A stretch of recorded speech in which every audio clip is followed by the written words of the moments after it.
tekinga qilib berdi, mahalla qilmadi. Keyin mahalla komiteti keldi, bizani urishdi. Hech kim kelgani yo'q.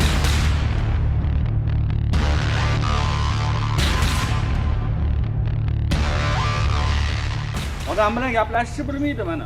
Podvolda ishim tushib qoldi bir kun. Nachalnik jekka bo'lsang o'zingga muomalangni san to'g'rilab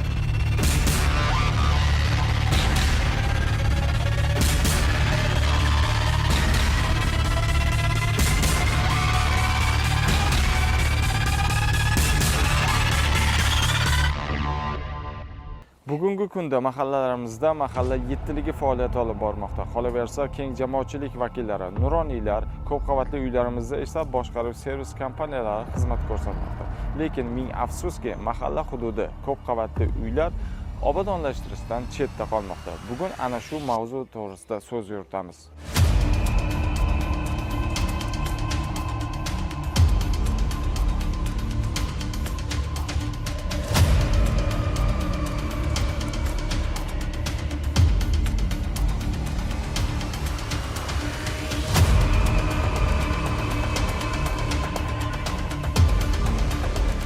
Ayni damda biz Kamolot va Yangi Kamolot mahallalari hududida, ayni chegarasida joylashgan maxsus chiqindixonaga guvoh bo'lib turibmiz.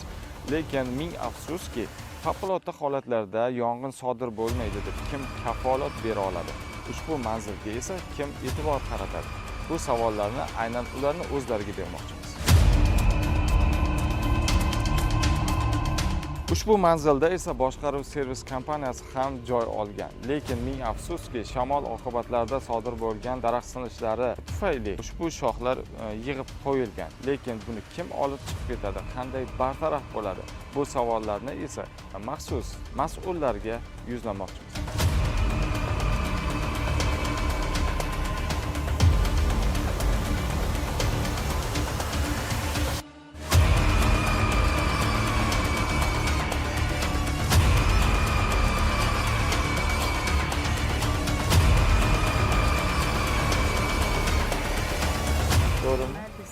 Mas'ullari bor. Mahalla mana mashina boshida men sizga aytaman, 2 yil bo'ldi qilishganiga, bittasi tenderdan yutib qilib berdi.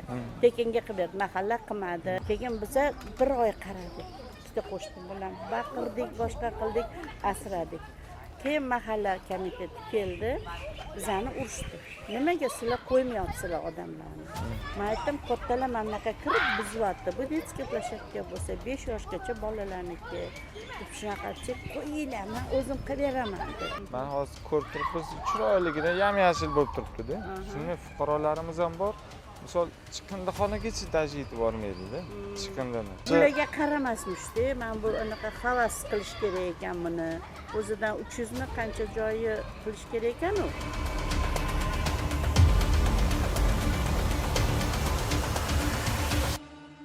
Biz ayni damda Feruza mahallasidagi 54-ko'p qavatli uy manzilidamiz. Ushbu manzilda esa kirish yo'laklari bilan bog'liq muammolar ham ko'rinib qolgan.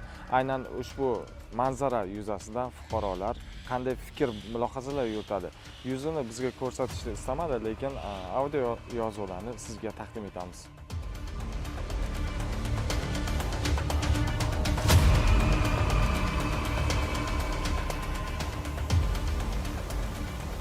mana pishani qilib berishmagan o'sha paytlari. Yaxshi men bu rom dastacha qildim bo'ldi. Aqli. Lekin bunisiga ham qo'l qo'yganmiz. O'zi necha yil oldin hozir aytaman bu remontga ham deta kamida bir 10 yil o'tdi-da. Nimaga to'layapmiz chekka o'zi? Hamma narsa pulga taqalsa. Bitta oddiy santexnikani chaqirsang 10 marta borishing kerak oldiga. Yutib molga gapirishganda moldek gaplashadi o'sha ayol.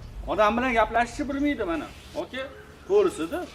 Bitta ish tushib qolsa, men podvolda ishim tushib qoldi bir kun. Tik to'ta qo'yib boshlab ketyapti. Nachalnik jekka bo'lsang o'zingga muomalangni san to'g'rilab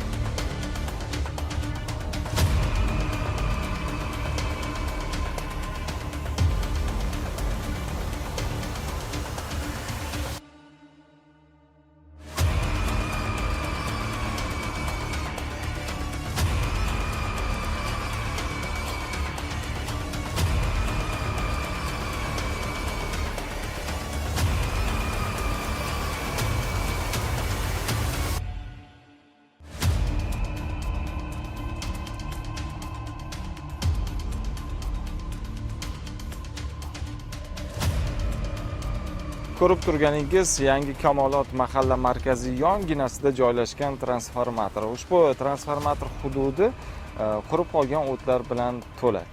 Favqulodda holatda qanday o'chirish, qanday imkoniyat bo'lishi mumkin? Bu savolni ham kommunal tashkilotlarning mas'ullariga yetkazib qo'yamiz.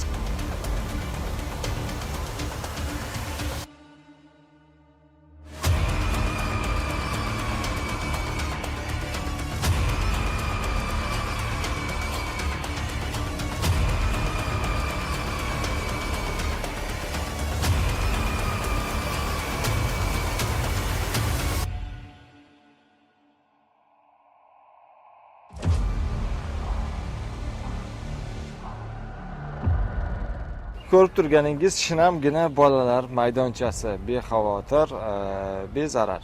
Albatta, ushbu hududda yuqori qismiga qaraydigan bo'lsak, daraxt shoxlari qurib qolgan va xavf ostida turibdi.